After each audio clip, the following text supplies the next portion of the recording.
There's been some discussion in the last week or two on the SFT list, Harry Coleman's list, about, thank you for it by the way, about sacred cows. Does that mean something to you? The sacred cow is the idol that we kind of don't question, we just take for granted. We don't question because it's part of almost our litany, almost, a sacred cow.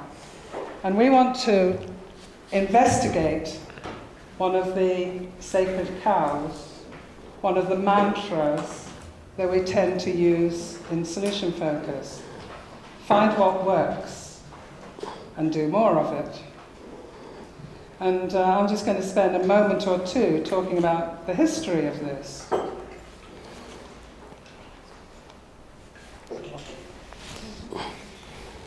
But some reasons, there are good reasons for people to be phobic about things sometimes, and one is it never works for me.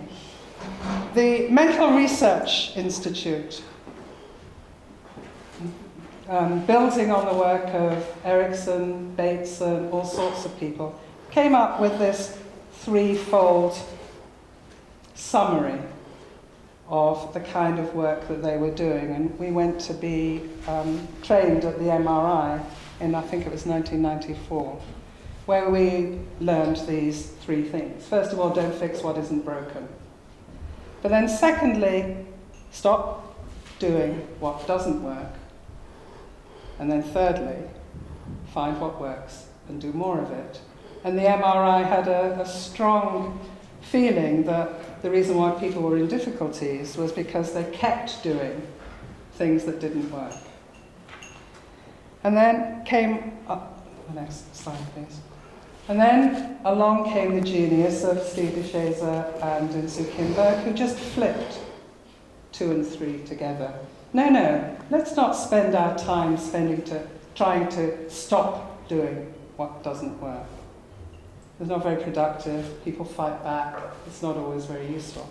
Let's put these things in a different order. First of all, why don't we concentrate our attention on finding what works and doing more of it? And then, and only if you're not getting anywhere with that, would you go to stage 3 and stop doing what doesn't work. It really is the sort of last resort kind of thing.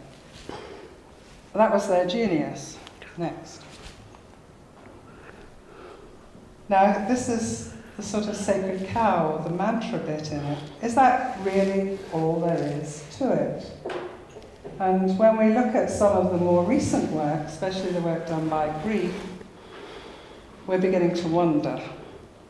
So, Mark, what's your objection, or your, I should think of a better word than that.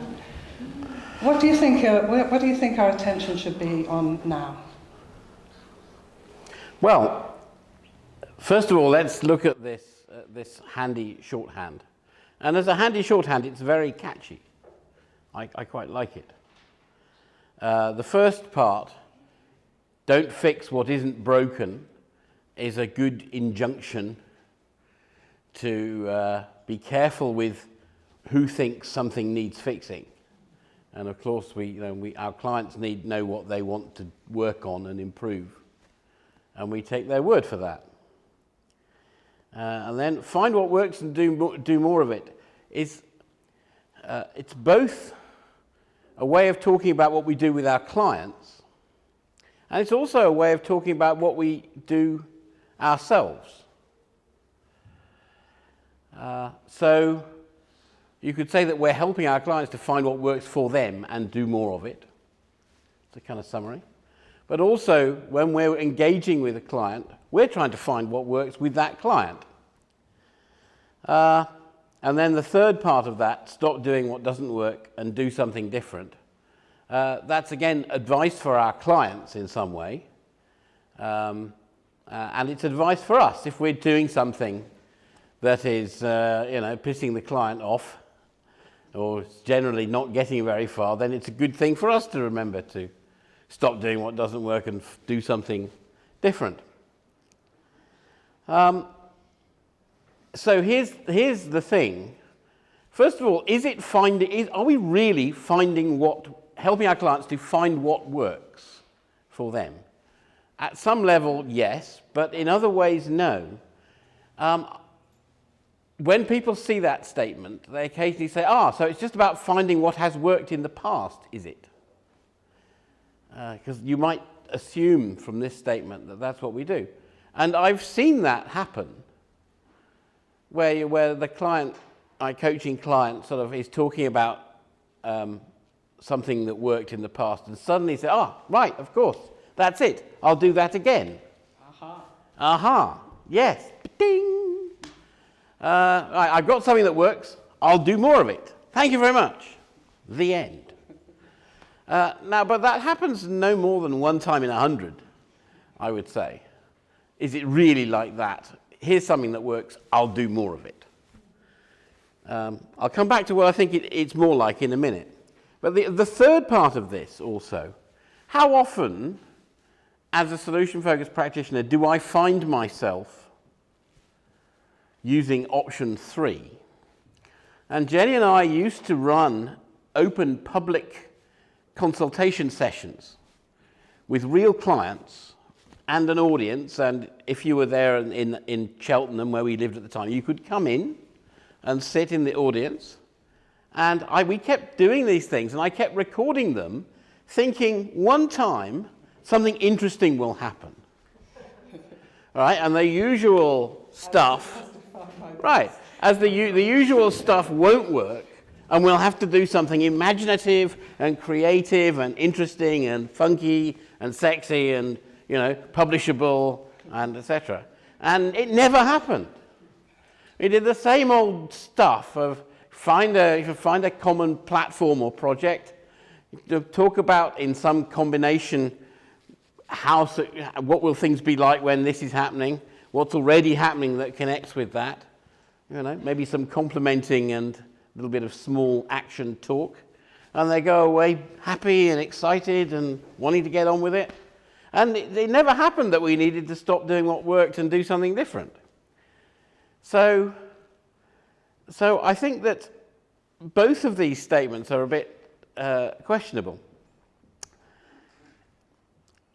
Is what we're doing finding what works and doing more of it? I think Steve DeShazer once said in a very wise and slightly odd statement, I think having done a therapy session about a child who wet the bed, he said, there are no wet beds in the therapy room, there's only talk of wet beds. And just in the same way, there's nothing that works in the therapy room, there's only talk of what works in the therapy room, it seems to me, or the coaching session or whatever, the team building or whatever it is. We talk about what works. And we talk about what a day after a miracle would look like. And we talk about things that are connected with that. And it's not with the idea of finding something within that works. It's when you have these conversations, it seems to me that something interesting happens and new ideas and new possibilities emerge. And they do that within a context of both changing awareness on the part of the client, changing relationship between the clients, if it's a group or a team or a family, and the worker, physiological changes where people get more relaxed and they get more engaged, probably brain changes as well, because it would be most unlikely if all these other things happened and the brain didn't do something. So all sorts of things change during this conversation and new possibilities emerge.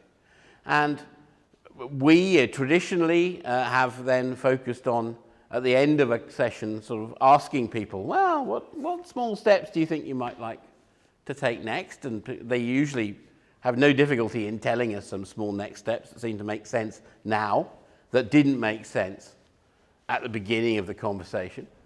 There are others, like Brief, our friends in Brief, Chris Iveson and co., who don't even do that. Having talked about what... it's about what works looks like. What works looks like, yes.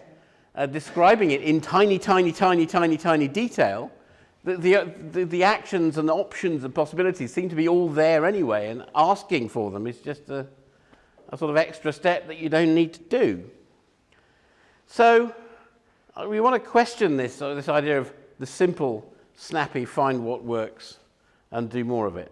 So what would you replace it with? So here's my latest version, and this is not, don't take this away and take it too seriously, but it's a work in progress. But I started thinking about this, and this is what I wrote.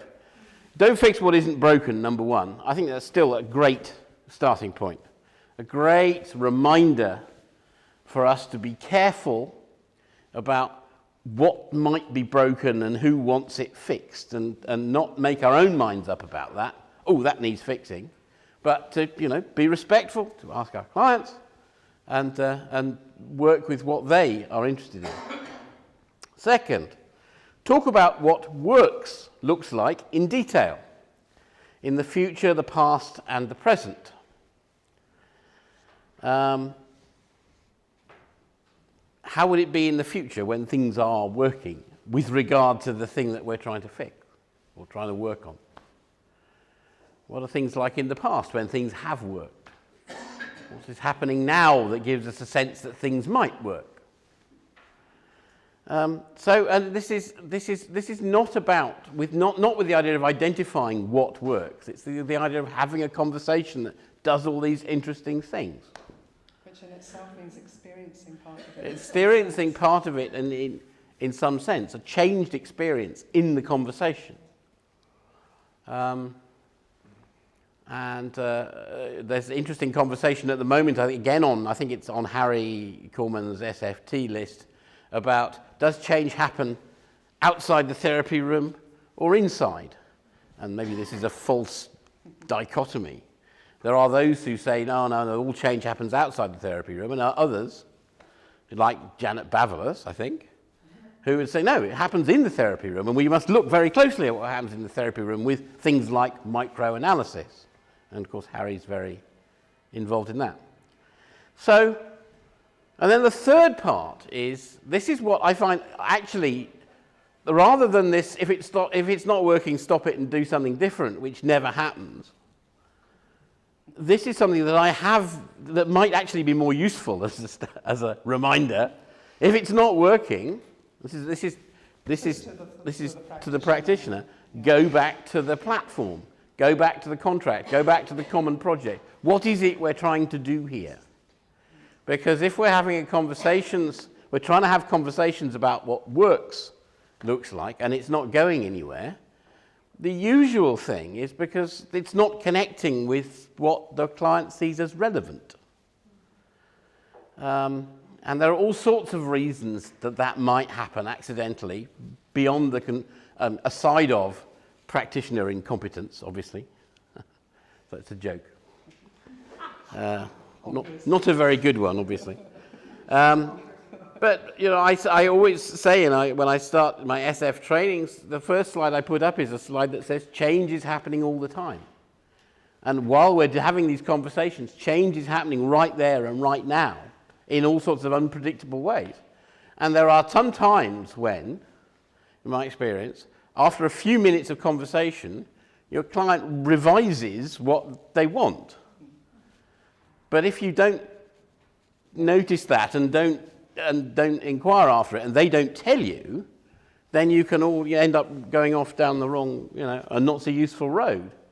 So this idea about if it's really not working, go back and say, well, what are we trying to do here? Let's revisit that.